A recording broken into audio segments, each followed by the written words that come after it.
হসপিটালে এসেই ভিডিওটা শুরু করলাম।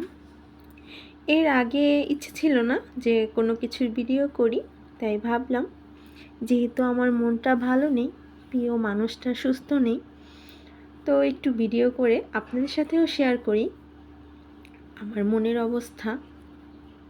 আসসালামু আলাইকুম, কেমন আছেন আপনারা সবাই? আশা করি আল্লাহর অশেষ রহমতে সবাই ভালো আছেন, সুস্থ আছেন। আলহামদুলিল্লাহ, আল্লাহর রহমতে আমরাও ভালো ছিলাম, এখনও যতটুকু ভালো আছি আলহামদুলিল্লাহ। কিন্তু আমার হাজব্যান্ড আজকে অনেক দিন ধরেই অসুস্থ, তাই মনটা তেমন একটা ভালো নয়। প্রিয় মানুষটা সুস্থ না থাকলে তখন কোনো কিছুই যেমন ভালো লাগে না। তো আমরা ওনাকে নিয়ে পরীক্ষা করতে এসেছিলাম, সিটি স্ক্যান আর ইসিজি পরীক্ষা করার পরে আমরা এখানকার কর্তৃপক্ষের কাছে জানিয়ে যাই যে আমাদের আগামীকালকে রিপোর্টটা প্রয়োজন।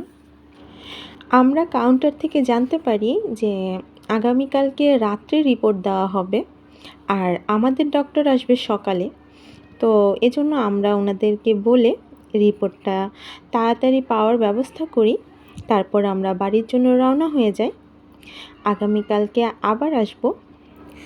ইদানিং ওনার গলাতে একটু সমস্যা হচ্ছে, তাই এই ডক্টরটা আমি সপ্তাহখানেক আগে দেখিয়েছিলাম, তারপর উনি পরীক্ষা করতে দিয়েছে আর সেই পরীক্ষার রিপোর্ট নিয়েই আজকে ওনার সাথে দেখা করছি। তারপর রিপোর্ট নিতে যেয়ে আমরা দেখলাম যে রিপোর্ট এখনও তৈরি হয়নি। তারপরে কিছুক্ষণ অপেক্ষা করার পর রিপোর্ট তৈরি হয়ে গেছে আর এখন আমাদের সিরিয়াল চলে এসেছিল আর ডক্টরের চেম্বারেও চলে যাই ওনাকে দেখানোর জন্য।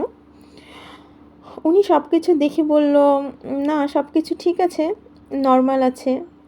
আর আমার হাজব্যান্ডের কথা শুনে উনি বলল একটা হার্ট বিশেষজ্ঞ ডক্টরের সাথে যোগাযোগ করতে। যদি সব কিছু ঠিক থাকে তাহলে আমার প্রশ্ন হচ্ছে, আমরা কেন হার্ট বিশেষজ্ঞ ডক্টরের সাথে কথা বলবো? ইসিজিতে লেখা আছে সব কিছু নর্মাল। ওনাকে টোটাল কারোর সাথে কথা বলতেই নিষেধ করে দিয়েছেন, ওনার গলাতে রেস্ট দরকার। যাই হোক, সবাই ভালো থাকবেন, সুস্থ থাকবেন, আমার হাজব্যান্ডের জন্য দোয়া করবেন। আল্লাহ হাফেজ।